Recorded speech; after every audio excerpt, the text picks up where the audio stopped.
એ વાત તો એટલું જ કહી કે પોરબંદરની જે કોઈ પ્રજા છે કે એમાં હું પણ આવી જાઉં છું, તો આજ દર વખતે ચોમાસામાં એક ભયનો ડર રહે છે કે પાણી ભરાશે તો આજ ઘરનો સામાન બગડી જશે, નાના બાળકો છે, મા બાપ બીમાર હોય તો આજ લઈને માણસ ક્યાં જાય? ને પોરબંદરમાં આજથી 5-7 વર્ષથી જે પાણી ભરાવાનો જે પ્રોબ્લેમ થયો છે એનું મેઇન કારણ આ મલબો છે, જુબેલી પુલની નીચે પડ્યો છે બંને સાઈડ।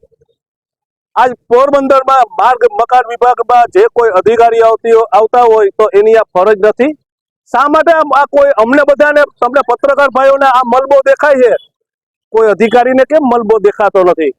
આ નાના નાના નાલાઓ ગટરો એ સાફ કરીને ગામને દેખાડે છે, તો આ મોટો મલબો નથી દેખાતો? સ્ટેટ ઓફ હોર્મઝ જેમ ઈરાનમાં છે એમ આ પોરબંદરનો સ્ટેટ ઓફ જુબેલી આ મોટો ડુંગરો દેખાતા નથી? આ ડુંગરો જ્યાં સુધી છે ત્યાં સુધી પોરબંદરમાં પાણી ભરાવાનું છે, અમારી ગેરંટી છે।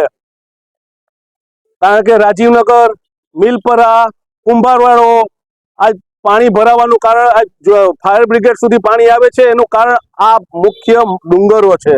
આ પુલ બન્યા તેદીનો આ ડુંગરો બન્યા છે તો આ કોઈ અધિકારીને કેમ નથી દેખાતા? આ એકવાર સાફ કરાવીને જો, પછી પોરબંદરમાં પાણી ભરાય કે જો ભરાતું એ તમે જોઈ તો લ્યો। આ તમારે યુદ્ધની ધોરણે આ પેલા સાફ કરાવો, મારી એટલી વિનંતી છે ને તમારું ધ્યાન દોરું છું। તમારા ઉપર હુકમ તો હું તો સામાન્ય માણસ છું, હુકમ નથી કરી શકતો, પણ તમને એક ધ્યાન દોરું છું કે આ બંને સાઈડના ડુંગરો એકવાર સાફ થશે એટલે પોરબંદરની સમસ્યા 90% હલ થઈ જશે। પછી તમારે કોઈ નાલા બાલા સાફ કરાવવાની જરૂર નહીં પડે, પણ એકવાર આ મોટા ડુંગરો સાફ કરાવો, મારી આટલી વિનંતી છે। ને પોરબંદરની પ્રજાને એક રાહતનો એક શ્વાસ, એને રાહતનો એક દમ અટકાવવા દો કે ભાઈ પોરબંદરને એક શાંતિ મળે। બસ આટલું જ મારે કહેવું છે કે આ અધિકારી રાજ છે, આ મંત્રીઓ તો શા માટે નથી બોલતા? મને તો એ થાય કે મંત્રીઓ મોટા કે અધિકારીઓ મોટા? આ અધિકારીઓ રાજ છે, આ અધિકારીઓને મન ફાવે એ રીતના પોરબંદરમાં કામ કરે। આ મંત્રીઓ જેવા મંત્રીઓને જવાબ નથી દેતા, શા માટે નથી દેતા? આજ પોરબંદરની જનતા પૂછે છે કે મંત્રીઓ કરતા હું અધિકારીઓ મોટા છે? મોટા મોટા માથા થઈ ગયા છે, તો શા માટે? આ અધિકારીઓ રાજ છે ને અધિકારીઓની આ ફરજ છે। અધિકારીઓ ધારે તો આ મલબો તાત્કાલિક માર્ગ અને મકાન વિભાગના જે અધિકારીઓ આવે એની ફરજ આવે છે કે આજ આવા સારા મંત્રીઓ ને સારા મેયર સાહેબો ને બધા આવ્યા છે પોરબંદરમાં, તો એને સપોર્ટ દઈને આ કામ કરાવવું જોઈએ।